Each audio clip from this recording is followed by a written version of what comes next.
Olá, boa tarde. O nosso grupo é composto pela Andressa Araújo, Rafael Sato e por mim, Victoria Laísa. Hoje nós iremos abordar um pouco sobre a síndrome do túnel do carpo, analisando de forma anatômica e fisiológica, bem como de maneira correlacionada à clínica, destacando os principais grupos de risco, os meios para diagnóstico e tratamento. Para dar início, vamos apresentar um caso clínico. LFCG, 45 anos, paciente do sexo masculino, é mecânico de automóveis e apresentou-se à Santa Casa de Sobral com parestesia bilateral nas mãos. Ele descreve dormência e formigamento no polegar e nos 2 outros dedos radiais. Relatou também que, por vezes, a parestesia o acorda do sono. Ele sente a dormência piorando enquanto trabalha e não consegue manipular as ferramentas com destreza, devido à perda de sensação. Além disso, sente dor leve no pescoço, mesmo sem ter feito nenhum procedimento cirúrgico na região cervical.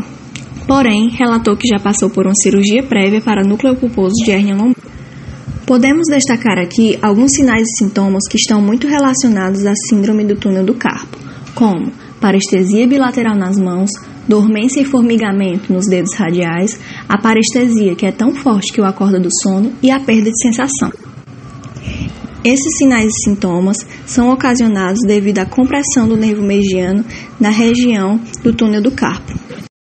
No exame clínico desse paciente, observou-se que não havia perda de força nos músculos das extremidades superiores bilaterais, nem atrofia da eminência tenar, visto que a disfunção motora geralmente está relacionada aos músculos oponente e abdutor curto do polegar.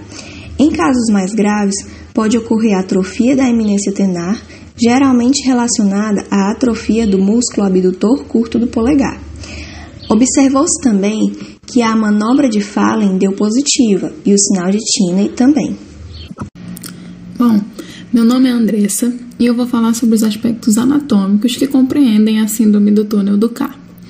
Primeiramente, é importante ressaltar a anatomia do plexo braquial, pois a partir dessas raízes nervosas será formado o nervo mediano, que é o componente nervoso afetado na síndrome do túnel do carpo.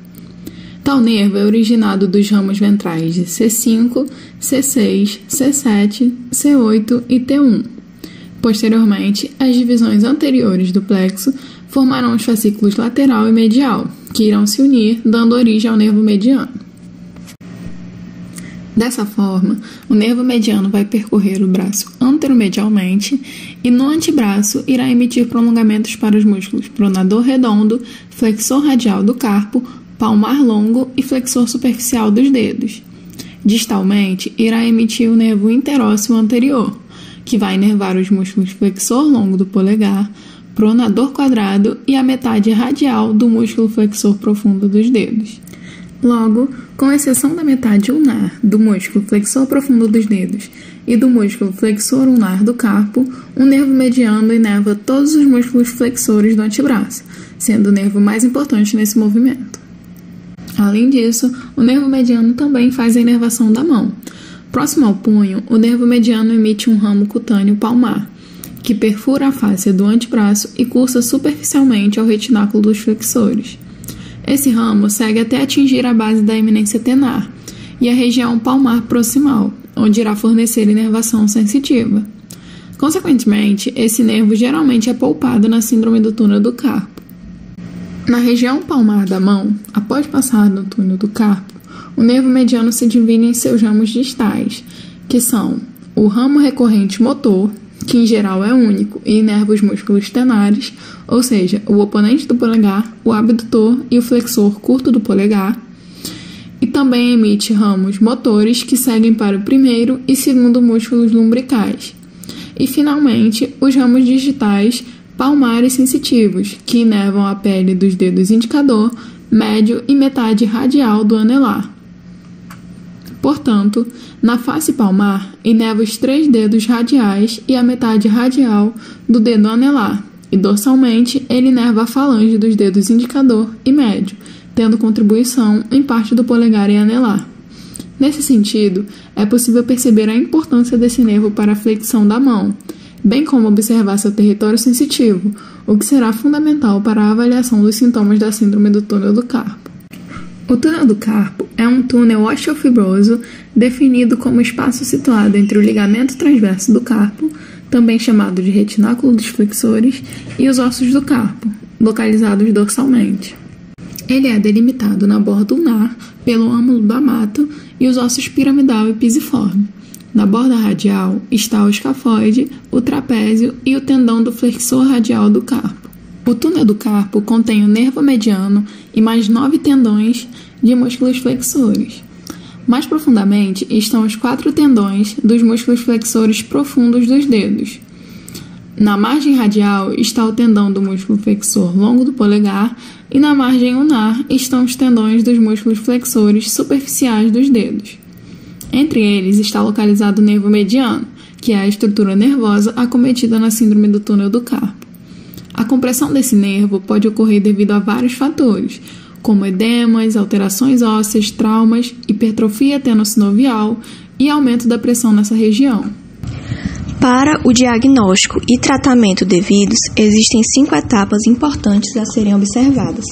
Primeira, discutir o diagnóstico com o paciente, a fim de determinar possíveis patologias associadas. Segundo, é importante buscar a causa que levou ao surgimento do problema.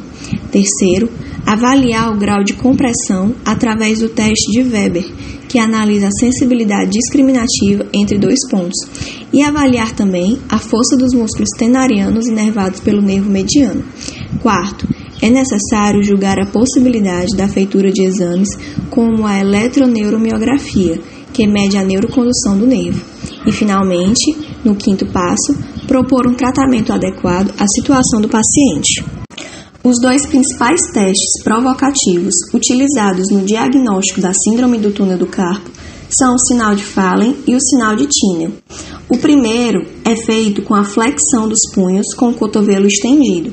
Se aparecer parestesia ou hipoestesia, que é a diminuição da sensibilidade no território inervado pelo nervo, o teste é positivo. O segundo, que é o sinal de Tinel, é realizado-se colocando a mão do paciente supinada e realizando-se uma percussão na região do nervo mediano próximo ao retináculo dos flexores. É positivo se ocorrer parestesia no território inervado pelo nervo. Esse slide faz uma comparação entre os 2 tipos de teste. Acima, o teste de Fallen, com a flexão dos punhos e os cotovelos estendidos, e abaixo, o teste de Tinel, com a mão supinada e a percussão sobre o nervo mediano na região do túnel do carpo. Agora, o Rafael vai falar um pouco sobre os grupos de risco e o tratamento adequado para a síndrome do túnel do carpo. Fatores e grupos de risco da síndrome do túnel do carpo, ou na sigla STC. Então, ela ocorre mais frequentemente no sexo feminino, representando de 65% a 80% dos casos. A idade também é um fator preponderante, que ela pode ocorrer entre os 40 e 60 anos.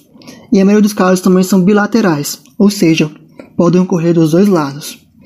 A característica bilateral ela aumenta com a duração dos sintomas e está ligada à hipertrofia sinovial dos tendões flexores por causa de uma degeneração do tecido conjuntivo com esclerose vascular, edema e fragmentação do colágeno, que é muito típico nas mulheres que entram na menopausa durante essa idade.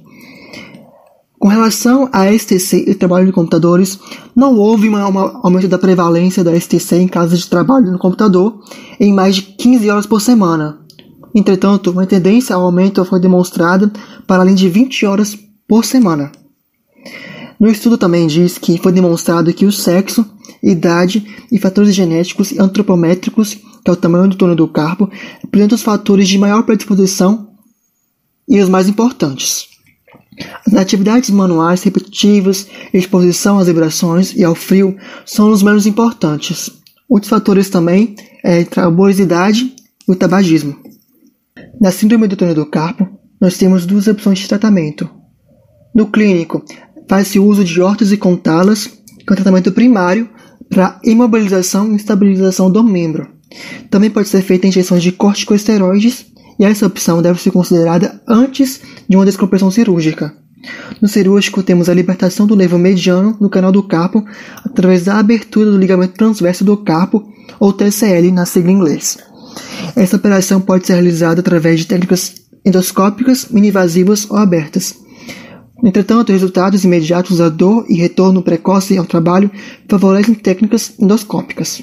A cirurgia pode ser realizada enquanto o paciente estiver completamente acordado, com sedação ou anestesia, com base na preferência do cirurgião e do paciente. Para procedimentos de despertar e sedação, a anestesia processual pode ser obtida com anestesia local ou técnicas regionais, como bloqueio de Bier. O uso de tourniquet é opcional. A técnica aberta é a realização de uma incisão longitudinal de aproximadamente 2 cm no vale entre a eminência tenar e hipotenar, geralmente alinhada com a borda ulnar da unha da quarta falange dobrada. A incisão na pele deve ser medial ao sulco palmar e não cruze o sulco distal do punho, para evitar a contratura da cicatriz. Depois que a pele é dividida, a gordura subcutânea é espalhada lateralmente para expor a aponeurose palmar, que possui fibras orientadas longitudinalmente. Profundamente a aponeurose palmar, a gente encontra o ligamento transverso do carpo, com um arranjo transversal de fibras. O músculo palmar breve pode ser superficial ao ligamento transverso do carpo em alguns indivíduos, em algumas pessoas, que deve ser coagulado bipolar para dividir as fibras e expor o ligamento transverso do carpo. A detecção do glóbulo de gorduras constante na superfície do nervo mediano, ela confirma que o seccionamento distal adequado do TCL, do ligamento transverso do carpo. Com o ramo sensitivo palmar estar mais frequentemente no lado radial, o corte do TCL deve estar no lado ulnar do nervo mediano para evitar ramos importantes, uma vez que o ligamento transverso do carpo é nitidamente dividido. O nervo mediano deve ser inspecionado para lesões em massa.